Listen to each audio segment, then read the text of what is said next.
ರೀಸೆಂಟಾಗಿ ಉಪ್ಪಿ ಅವರ ಸಿನಿಮಾ ತುಂಬ ಬೇಗನೆ ಬರಬೇಕಿತ್ತು. ಬಟ್ ಆ ಸಿನಿಮಾದ ಎಲ್ಲ ಕೆಲಸಗಳು ಮುಗ್ದಿದ್ರೂ ಪೋಸ್ಟ್ ಪ್ರೊಡಕ್ಷನ್ ಕೆಲಸ ಮತ್ತು ಎಡಿಟಿಂಗ್ ಕೆಲಸ ಇನ್ನೂ ಬಾಕಿ ಇರೋದ್ರಿಂದ ಇನ್ನು ಲೇಟ್ ಆಗ್ಬೋದು ಅಂತ ಒಫಿಷಿಯಲ್ ಆಗಿ ಅನೌನ್ಸ್ ಮಾಡ್ಕೊಂಡಿದ್ದಾರೆ. ಅದು ಕೂಡ ಮೊನ್ನೆ ನಡೆದ ಪ್ರೆಸ್ ಮೀಟಲ್ಲಿ ಉಪೇಂದ್ರ ಅವರೇ ಹೇಳಿರೋದು. ಅದೇ ಯಾವ ಮೂವಿ ಬಗ್ಗೆ ಮಾತಾಡ್ತಿರೋದು ಅಂತ ಕೇಳಿದರೆ ಅದು UI ಮೂವಿ ಬಗ್ಗೆ. ಹಾಗೆಯೇ ಮುಂದೆ ಉಪೇಂದ್ರ ಸರ್ ಅವರ ಲೈನಪ್ಗಳು ಹೇಗಿವೆ, ಯಾವ ಸಿನಿಮಾದಲ್ಲಿ ಯಾವ್ಯಾವ ರೀತಿ ಪಾತ್ರ ಮಾಡ್ತಾ ಇದ್ದಾರೆ, ಮತ್ತು ಅವರ ಡೈರೆಕ್ಷನಲ್ಲಿ ಬರ್ತಿರೋ UI ಮೂವಿ ಬಗ್ಗೆ ಸ್ವಲ್ಪ ಮಾತಾಡೋಣ.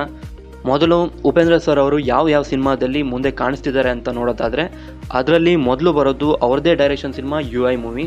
ಇದು ಇಷ್ಟೊತ್ತಿಗಾಗಲೇ ಥಿಯೇಟರ್ಗೆ ಬಂದು ಆಡಿಯನ್ಸ್ನ ರಂಜಿಸಬೇಕಿತ್ತು. ಬಟ್ ಅದು ಆಗಿಲ್ಲ. ಏಕೆ ಅಂತ ಕೇಳಿದರೆ ಅವರು ಮೊನ್ನೆ ನಡೆದ 45 ಸಿನಿಮಾದ ಪ್ರೆಸ್ ಮೀಟಲ್ಲಿ ತಮ್ಮ ಸಿನಿಮಾ ಯಾಕೆ ಲೇಟ್ ಆಗ್ತಿದೆ ಅನ್ನೋದ್ರ ಬಗ್ಗೆ ಸಣ್ಣದಾಗಿ ಹೇಳಿದರು ಕೂಡ. ಕಾರಣ ಇವಾಗ ಎಲ್ಲ ಕೆಲಸಗಳು ಮುಗಿದಿವೆ, ಆದರೆ ಎಡಿಟಿಂಗ್ ಸ್ವಲ್ಪ ಲೇಟ್ ಆಗ್ತಿದೆ. ಕ್ಲಿಯರ್ ಆಗಿದ್ರೇ ನೋಡೋದಕ್ಕೆ ಮತ್ತು ಅದನ್ನು ಎಂಜಾಯ್ ಮಾಡೋದಕ್ಕೆ ಆಗುತ್ತೆ. ಅವೆಲ್ಲ ಸ್ವಲ್ಪ ಕೆಲಸ ಬಾಕಿ ಇರೋದ್ರಿಂದ ಲೇಟ್ ಆಗ್ತಿದೆ ಅಷ್ಟೇ ಅಂತ ಅಂದರು. ದಸರಾ ಬರ್ತಿದೆ, ಅದರ ನಂತರ ನವಂಬರಲ್ಲಿ ದೀಪಾವಳಿಗೆ ಬರೋ ಚಾನ್ಸಸ್ ಜಾಸ್ತಿ ಮಾಡ್ಕೊಂಡಿದ್ದಾರೆ ಅಂತ ನನ್ನ ಒಪಿನಿಯನ್. ಮತ್ತೆ ಮುಂದಕ್ಕೆ ಹೋದರೆ ಉಪೇಂದ್ರ ಸರ್ ಒಬ್ಬರು ಡೈರೆಕ್ಟರ್ ಕೂಡ ಅಷ್ಟೇ ಅಲ್ಲ, ನಮ್ಮೆಲ್ಲರಿಗೂ ಗೊತ್ತು ಅವರು ಆ್ಯಕ್ಟರ್ ಆಗಿ ಕೂಡ ಮುಂದೆ 2 ಸಿನಿಮಾದಲ್ಲಿ ಕಾಣಿಸ್ಕೊಳ್ತಾ ಇದ್ದಾರೆ. ಅದರಲ್ಲಿ ಒಂದು ಕನ್ನಡದ ಸಿನಿಮಾ 45.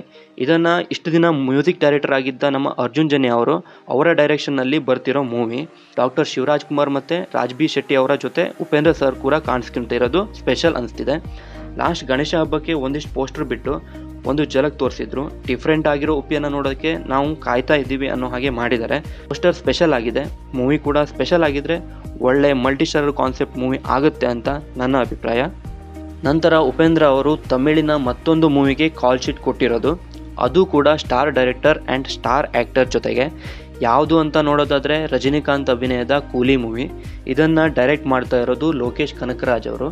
ಇವಾಗ ರೀಸೆಂಟಾಗಿ ಇವರ ಮೂವಿ ಅಂತ ಅಂದರೆ ಒಳ್ಳೆ ಕಂಟೆಂಟ್ ಹಾಗೂ ಯೂನಿವರ್ಸ್ ಕ್ರಿಯೇಟ್ ಮಾಡೋ ಡೈರೆಕ್ಟರ್ ಅಂತಲೇ ಹೆಸರಾಗಿದ್ದಾರೆ. ಹಾಗೆ ಉಪೇಂದ್ರ ಸರ್ ಅವರನ್ನು ಇದೇ ಕೂಲಿ ಮೂವಿಗೆ ವಿಲನ್ ಆಗಿ ಅಪ್ರೋಚ್ ಮಾಡಿದ್ದಾರೆ ಕೂಡ. ಪೋಸ್ಟರ್ ಕೂಡ ಬಿಡುಗಡೆ ಮಾಡಿದರು, ಆವಾಗ ಕಂಪ್ಲೀಟಾಗಿ ಕನ್ಫರ್ಮ್ ಆಗೋಯ್ತು. ಇದಿಷ್ಟು ಉಪೇಂದ್ರ ಸರ್ ಅವರ ಮುಂದಿನ ಅಪ್ಡೇಟ್ಗಳು ಮತ್ತು ಕೂಲಿ ಚಿತ್ರದಲ್ಲಿ ಪಾತ್ರ ಹೇಗಿರುತ್ತೆ ಅನ್ನೋದ್ರ ಬಗ್ಗೆ ನಾನಂತೂ ನೋಡೋದಕ್ಕೆ ತುಂಬ ಎಕ್ಸೈಟ್ ಆಗಿದ್ದೀನಿ. ಹಾಗೆಯೇ ನೀವು ಕೂಡ ಕಾಯ್ತಾ ಇದ್ದೀರಂತ ಗೊತ್ತು. ಯಾವ ಮೂವಿಗೆ ಕಾಯ್ತಾ ಇದ್ದೀರಂತ ಕಮೆಂಟಲ್ಲಿ ಬಂದು ಒಂದು ಸೈನ್ ಹಾಕ್ಬಿಡಿ. ಹಿಂದಿನ ವಿಡಿಯೋದಲ್ಲಿ ನೆಕ್ಸ್ಟ್ ಒಂದು ಮೂವಿ ರಿವ್ಯೂ ಬಗ್ಗೆ ಬರ್ತೀನಿ ಅಂತ ಹೇಳಿದ್ದೆ, ಬಟ್ ಬರೋಕ್ಕಾಗಿಲ್ಲ. ಯಾಕಂದರೆ ಆ ಮೂವಿನ ನೋಡೋದಕ್ಕೆ ಆಗಿಲ್ಲ, ಸೊ ಪರ್ಸ್ನಲ್ ರೀಸನ್ನಿಂದ.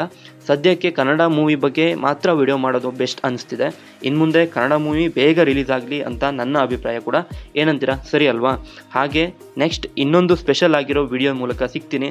ಅಲ್ಲಿವರೆಗೂ ಸಬ್ಸ್ಕ್ರೈಬ್ ಆ್ಯಂಡ್ ಸಪೋರ್ಟ್ ಮಾಡ್ತಾ ಹೆಚ್ಚಿನ ಎನರ್ಜಿ ನನಗೆ ಕೊಡಿ ಅಂತ ಹೇಳ್ತಾ ಸೈನಿಂಗ್ ಆಫ್ ಮಾಹಿ.